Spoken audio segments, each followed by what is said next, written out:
भस्म लगवले भोले बाबा रूप निराला भाला। भक्तन के हर पीर मिटावे दीनन के रखवाला।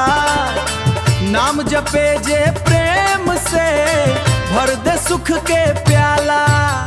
जय भोलेनाथ, हर हर महादेव। सावन के हर सोमवार गूंजे शिव के नाम। कंवड़िया सब नाचे गावे पहुँचे बाबा धाम।